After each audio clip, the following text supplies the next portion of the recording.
బిడ్డలకు తల్లి అవుతుంది, ఒక ఆయనకు భార్య అవుతుంది. ఇటువంటి బాధ్యతలు ఆడపిల్లల జీవితంలో ఉంటాయి. అటువంటి బాధ్యతలన్నీ నెరవేర్చాలి. కాబట్టి ఆమెకి ఏముండాలంట? మొదట జ్ఞానం ఉండాలంట, వివేకం ఉండాలంట, తెలివి ఉండాలంట. ఈ మూడు కనుక ఆ బిడ్డకు ఉన్నట్లయితే ఆ బిడ్డ జీవితంలో గొప్పదానిగా, తల్లిదండ్రులకు మంచి పేరు తెచ్చి బిడ్డగా ఉండాలి. అందుకే ఈ జ్ఞానం ఎక్కడ దొరుకుతుందండి? ఈ తెలివి ఎక్కడ దొరుకుతుందండి? మనం చూసినట్లు కొలసీయులకు రాసిన పత్రిక 2:3 చూసినట్లయితే సమస్త జ్ఞానము ఆయన యందే గుప్తమై. ఎవరి యందు? యేసు క్రీస్తు నందే. హల్లెలూయా, హల్లెలూయా. యేసు క్రీస్తు కనుక మన హృదయాల్లో ఉంటే, ఆయన వాక్యం కనుక మన హృదయాల్లో ఉంటే, ఆ బిడ్డ ఎదిగి పెద్దదైనప్పుడు దేవునికి మంచి పేరు తెచ్చే బిడ్డగా, దేవుని దగ్గరికి అనేక మంది నడిపించే బిడ్డగా ఉంటుంది. అంత మాత్రమే కాదు, తల్లిదండ్రులకు మంచి పేరు తెచ్చే బిడ్డగా ఉంటుంది. అటువంటి బిడ్డగా ఈ బిడ్డ ఉండాలని కోరుకుంటూ ఈ మాటలు ముగిస్తున్నాను. దేవుడి కొద్ది మాటలు దీవించును గాక. ఆమేన్. హల్లెలూయా. గాడ్ బ్లెస్ యు తల్లి. Praise the Lord. హల్లెలూయా. చక్కటి వర్తమానం అందించిన సేవకులకి హృదయపూర్వకమైన వందనాలు తెలియజేస్తున్నాను. అక్షత అర్థమైందా? ఏమర్థమైంది?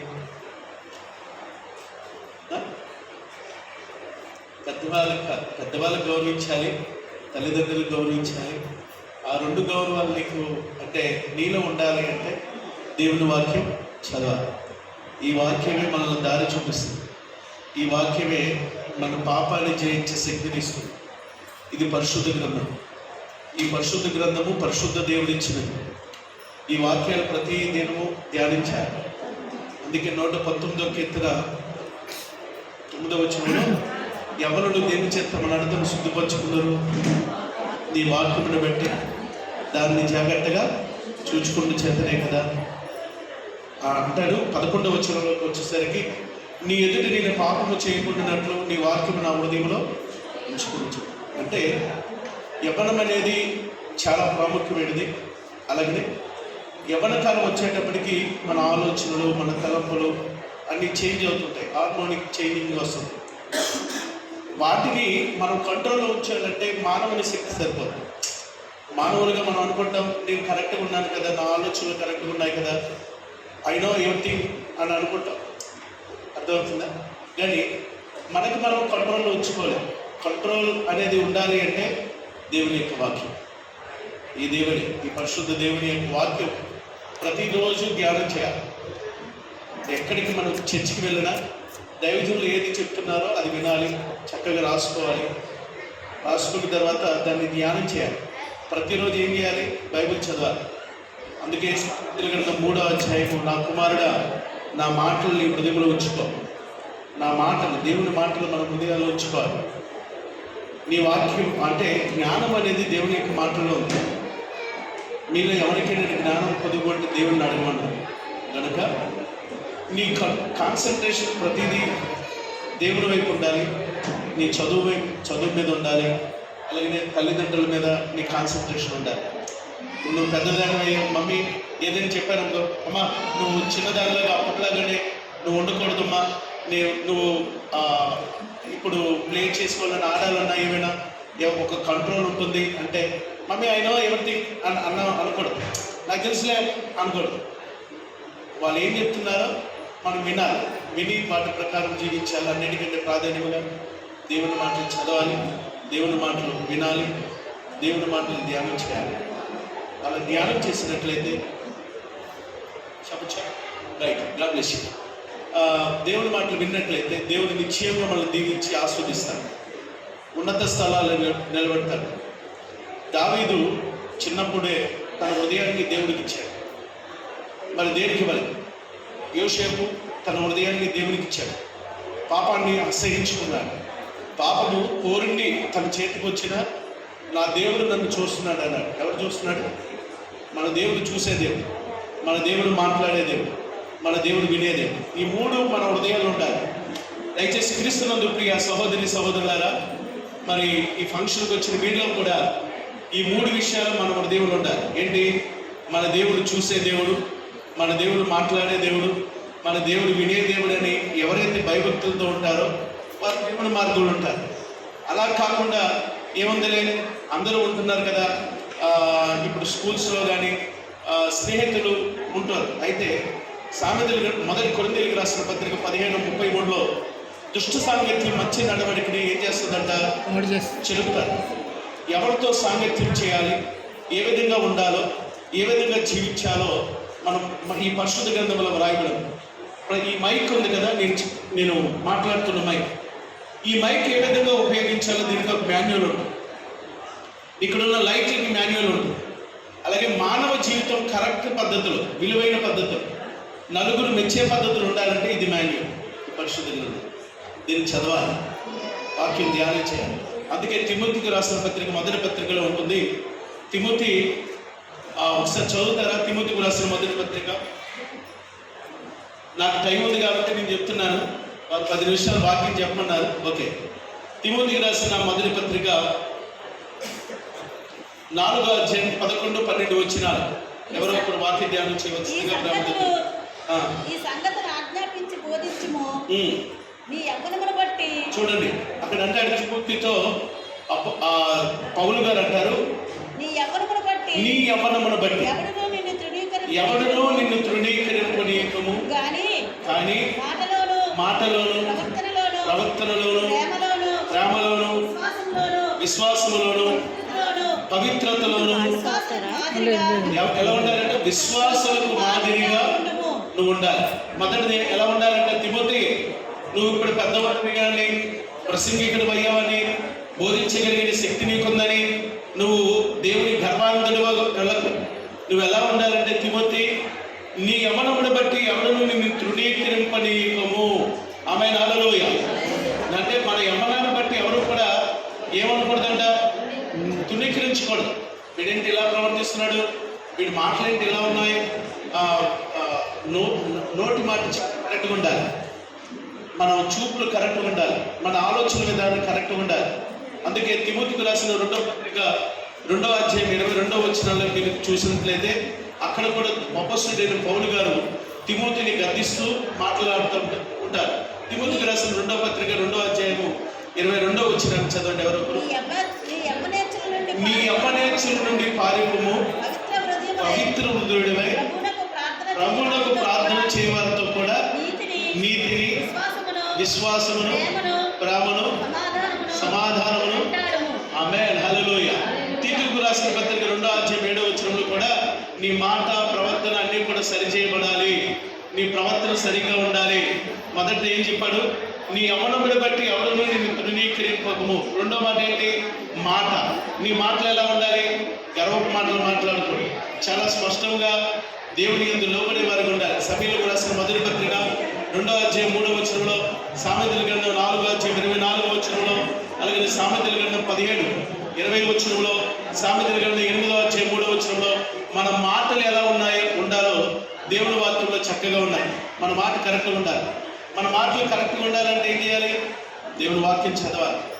దేవుని వాక్యం ఎల్లప్పుడూ చదవాలమ్మా. దేవుని వాక్యమే మనం బాగు చేస్తుంది, ప్రవర్తన బాగు చేస్తుంది. రెండోది, మన ప్రవర్తన సరిగ్గా ఉండాలి.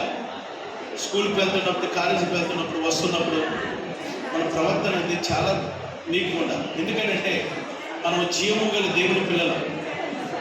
ఏదైనా మనం చిన్న మిస్టేక్ చేసామనుకోండి, ఏమంటారు, ఎవరి మీదకి వెళ్తుంది, తల్లిదండ్రుల పెంపకం బాగలేదురా, తల్లిదండ్రులకి భక్తి లేదు, తల్లిదండ్రులకి ఒక గౌరవం లేదు, తల్లిదండ్రులు ఏంటి ఇలా పెంచారు అని అంటారు.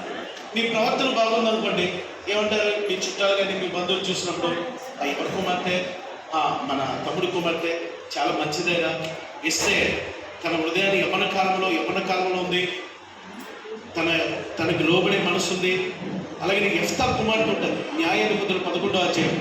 యెఫ్తా కుమార్తె, యెఫ్తా తన ఇజ్రాయేల్ ప్రజలు కొన్ని సంవత్సరాలుగా అపజయాలు పాలవుతున్నప్పుడు యెఫ్తాని ఎంచుకున్నప్పుడు న్యాయాధిపతులుగా యెఫ్తా యుద్ధం చేసి ఆ యుద్ధంలో విజయం వచ్చిన తర్వాత అంటాడు, నాకు విజయం వస్తే మొదటిగా నాకు ఎవరు ఎదురొస్తారో వారికి ఏం చేస్తానో దేవుడికి బలిగా ఇస్తాను అంటాడు. యెఫ్తా అద్భుతమైన విజయం దేవుడు ఇచ్చిన తర్వాత ఇంట్లోకి వెళ్తే వెల్కమ్ చెప్పడానికి ఎవరుంటారు, కుమార్తె ఉంటారు. ఇప్పుడు ఏం చేయాలి, బలి ఇవ్వాలంటే మరి ఆ కుమార్తె పర్మిషన్ తీసుకోవాలి. అమ్మ నేను ఇలా అన్నాను, నువ్వేమంటావు అంటే, డాడీ నువ్వు ఏదైతే మాట ఇచ్చావో అదే మాట కరెక్ట్, నీ మాటే నా మాట. నువ్వు ఏదైతే లోబడ్డావో, దేవుడికి మాట ఇచ్చావో అదే మాట కరెక్ట్ ఉంది. అలాగనే మీ డాడీ మమ్మీ చెప్పాలి, నువ్వు వినాలి. ప్రవర్తన బాగుండాలంటే నువ్వు వినాలి. ఐదోదిగా ప్రేమలో, ఏ ప్రేమ? దేవుని ప్రేమ. తల్లిదండ్రుల ప్రేమలో స్వార్థం ఉంటుందా? నిస్వార్థమైన ప్రేమ. వాటికంటే మించిన దేశం ప్రేమ. ప్రతి మనసులో స్వార్థం లేకుండా ప్రేమించేవాడు ఎవరైనా ఉన్నాడంటే అది అబద్ధం. ప్రతి మనసులో ఏముంటుంది? ప్రేమ ఉంటుంది. చూడు, ఫ్రెండ్కి ఏముంటుంది? ఎండ్ ఉంది. బాయ్ ఫ్రెండ్కి ఎండ్ ఉంది. గర్ల్ ఫ్రెండ్కి ఎండ్, ఈఎండి ఎండ్ ఉంటుంది. మరి యేసయ్య ఆ నిజ స్నేహితుడికి మాత్రం ఎండ్ లేదు. ఆయన అంటాడు 8:31 శాశ్వతమైన ప్రేమతో నేను నిన్ను ప్రేమిస్తున్నాను, విడువక నీ ఎడల నేను కృప చూపుచున్నాను. హల్లెలూయా. మన యేసయ్య ప్రేమ శాశ్వతమైన ప్రేమ. మనుషుల ప్రేమ లస్ట్, అది వ్యర్థం, అపవిత్రమైనది. శారీరకమైన కోరికల నిమిత్తం వారు ప్రేమిస్తూ ఉంటారు. నీ నిమిత్తం చచ్చిపోతాను, నీ నిమిత్తం పిచ్చేసాలని వేస్తారు. ఇవన్నీ అబద్ధం అమ్మా, ఇవన్నీ మోసం. మనకు తగిన కాలం ముందు నీకు ఏ టైంలో నువ్వు దేవుని యందు భయభక్తులు కలిగి ఉంటే ఏ టైంలో ఏం చేయాలో దేవుడికి బాగా తెలుసు. ఎస్తేరుకి తన యవ్వన కాలం వచ్చినప్పుడు, తనకి వివాహ విషయంలో వచ్చినప్పుడు దేవుడు రాజునే తీసుకొచ్చాడు. అర్థమైందా? దీనా ఏం చేసింది? తొందరపాటు నిర్ణయాలతో ఆదికాండం 34 ఉంటుంది దీనా గురించి, లేయ కుమార్తె గురించి. ఆమె ఏం చేసింది? తొందరపాటు నిర్ణయంతో ఊరు చూడడానికి వెళ్తే ఏమైంది? పాడు చేసి తన అన్నకి చెప్పలేదు, తన తండ్రికి చెప్పలేదు, తన అన్నకి ఎవరికి చెప్పకుండా వెళ్ళింది, పాడేది. కానీ ఎప్పుడైతే ఎస్తేరు తన పినతండ్రి మాట విన్నదో హెచ్చించబడింది. అలాగే నువ్వేం చేయాలంటే తల్లిదండ్రుల మాట వినాలి. వాటిని వినాలి అంటే సామెతలు 3వ అధ్యాయము బాగా సామెతలు 3వ అధ్యాయం చదివితే అక్కడ దేవుని యొక్క గుణగణాలు ఎలా ఉంటాయి, ఎలా ఉండాలి, ఎలా ఉండకూడదు అనే విషయాలు నీకు బోధపరుస్తూ ఉంటాయి. రెండోది ఏంటి? విశ్వాసములో. విశ్వాసం ఎలా వస్తుంది? దేవుని మాటలు వినుట ద్వారా ఏం కలుగుతుంది? విశ్వాసం వస్తుంది. ప్రతిరోజు చర్చకు వస్తే ఎక్కడికి మాటలు వినాలి? దేవుని మాటలు వినాలి. సర్వశక్తి మంత్రం వినాలి. సండే స్కూల్కి వెళ్తావా? చర్చలో ఉంటావు. సండే స్కూల్ టీచర్స్ చెప్పేది ఏం చేయాలి? నువ్వు వినాలి. సండే స్కూల్ టీచర్స్ ఏం చెప్పారు లాస్ట్ సండే? వినావా? వినాలి. హోంవర్క్ చేయాలి.